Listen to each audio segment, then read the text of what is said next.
वज़ीर-ए-आज़म का chairman peoples party के एजाज़ में इफ्तार और इशाइया। बिलावल भुट्टो ने वज़ीर-ए-आज़म हाउस में दिए गए इशाइये में पीपल्स पार्टी के दीगर कायदीन के साथ शिरकत की।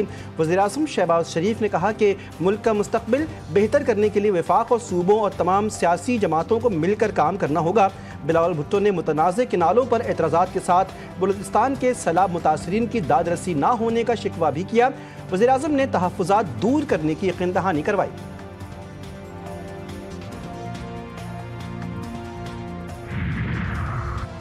पाकिस्तान तहरीक इंसाफ और JUI फे के रहनुमाओं की मुलाकात। मुज़ाकरात पार्लियामेंट लॉजिस में असद कैसर के लॉज पर हो रहे हैं। JUI के वफ्द में मौलाना गफूर हैदरी और कामरान मुर्तज़ा शामिल हैं। सलमान अकरम राजा ने बानी तहरीक इंसाफ के पैगाम से आगाह किया। मुज़ाकरात में अपोजिशन ग्रैंड अलायंस से मुताल्लिक़ भी बातचीत हो रही है। मुज़ाकरात का मकसद सियासी इशूज़ पर दोनों जमातों के दरमियान हम आहंगी पैदा करना है।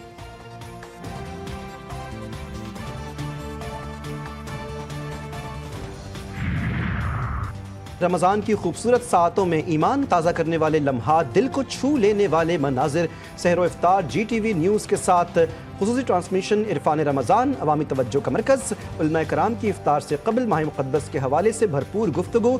तिलावत कलाम पाक और नाते रसूल मकबूल की पुरनूर महफिल। शेफ़ गुलजार ने बनाना सिखाए मज़े मज़े के पकवान। 9 रमज़ान की नशरियात आप देख सकेंगे YouTube और GTV की वेबसाइट्स पर।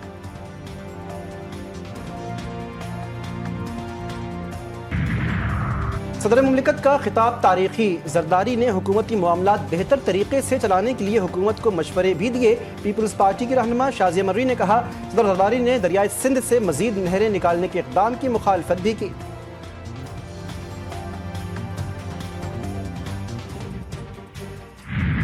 IMF से मुज़ाकरात अहम मरहले में दाखिल। हुकूमत को $1 अरब की किस्त के लिए नए अहदाफ का सामना। पाकिस्तान और IMF के दरमियान मुज़ाकरात जारी। 605 अरब का टैक्स शॉर्टफॉल पूरा करने की तफसीलात फराहम। IMF वफ्द से रियल इस्टेट, प्रॉपर्टी, बेवरेजेस और तंबाकू सेक्टर के रिलीफ की तजवीज़ ज़ेर बहस रही। अगले बजट में तनख्वाहदार तबके पर भी टैक्सों का बोझ कम करने की तजवीज़ पर गुफ्तगू। रिटेल सेक्टर समेत मुख्तलिफ शोबों से 250 अरब रुपए टैक्स वसूली के प्लान पर भी बातचीत। बिजली के बिलों पर 2.80 रुपए की फी यूनिट सरचार्ज लगाने की तजवीज़। स्टेट बैंक का मॉनेटरी पॉलिसी का ऐलान। मरकजी बैंक का शरह सूद को 12% पर बरकरार रखने का फैसला। आइंदा 2 माह तक शरह सूद 12% पर बरकरार रहेगी। मफलूकुल हाल जो लोग हैं वो किसी के आगे हाथ नहीं फैलाते, लेकिन उनकी मदद करना बहुत बड़ा नेक काम है और अल्लाह ताला की जो नेमतें समेटने के मुताबिक एक नया कॉन्सेप्ट था। उसमें लिक्विडिटी स्टोर्स को हमने हमेशा के लिए खैर बात कहना था, तो इसकी बदतरीन करप्शन की। रवां साल रमज़ान में यूटिलिटी स्टोर्स को खैर बात कह दिया। यूटिलिटी स्टोर्स की करप्शन ज़बान ज़द-ए-आम थी। अवाम का पैसा था जो करप्शन की नज़र हो रहा था। मुल्क भर में 40 लाख से ज़ायद लोग रमज़ान पैकेज से फ़ायदा उठाएंगे।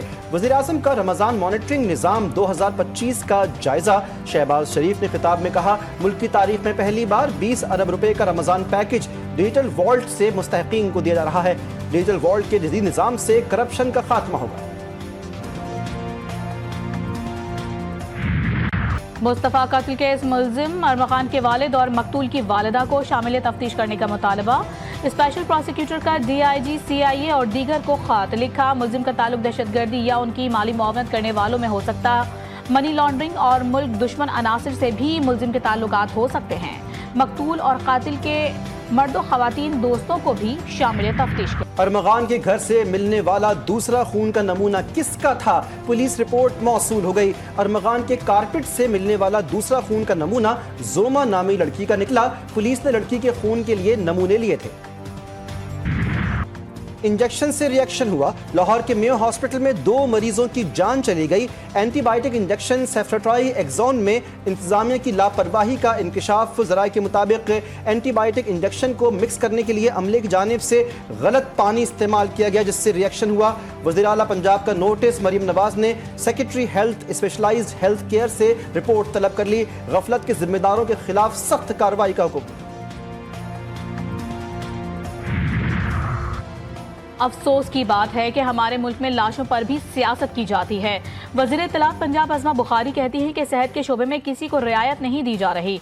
वाकई में इंसानी गलती नजर आ रही है। MS से मुतालिक कहा जा रहा है कि अद्वियात और फंड की कमी के बाइस इस्तीफा दिया। मियो अस्पताल में दवाओं के फंड्स मौजूद थे, फिर दवाएं बाहर से क्यों मंगवाई जा रही थी।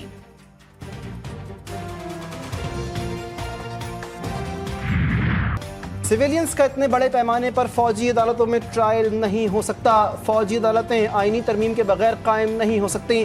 फौजी अदालतों के हवाले से आईनी तरमीम पर भी उसूल तयशुदा हैं। तहरीक इंसाफ के वकील हामिद खान के दलाइल, मिलिट्री कोर्ट में सिविलियंस के ट्रायल के केस की समाअत, जस्टिस मोहम्मद अली मजहर ने इस्तफसार किया। 26वीं तरमीम के बाद फौजी अदालतों के फैसलों के खिलाफ अपील कहाँ हो सकती है। हामिद खान ने कहा कि हाई कोर्ट में रिट दायर की जा सकती है, मगर इसका दायरा इख्तियार महदूद होता है। फौज एग्जेक्टिव का हिस्सा है जो अदालती इख्तियारात इस्तेमाल नहीं कर सकती। आर्मी एक्ट को एक तरफ रखें तो आइन में फौजी अदालतों की गुंजाइश नहीं। सुप्रीम कोर्ट में 9 मई मुल्जिमान की जमानत मनसूखी की अपीलों पर समाअत। चीफ जस्टिस यहिया आफरीदी ने कहा, आज आप वक्त मांग रहे हैं। गुज़िश्ता समाअतों पर एडिशनल प्रोसिक्यूटर पेश होकर वक्त मांगते रहे, ऐसे नहीं चलेगा। अदालत ने 9 और 10 मई के रवा और आइंदा हफ्ते मुकर्रर तमाम मुकदमात डीलिस्ट कर दिए। PTI का 22 मार्च को मीनार पाकिस्तान जलसे की इजाज़त के लिए लाहौर हाई कोर्ट से रुजू। PTI रहनुमा अकमल खान बारी ने दरख्वास्त दायर की। अदालत से डिप्टी कमिश्नर लाहौर समेत दीगर को दरख्वास्त पर फैसला करने का हुक्म देने की इस्तदा।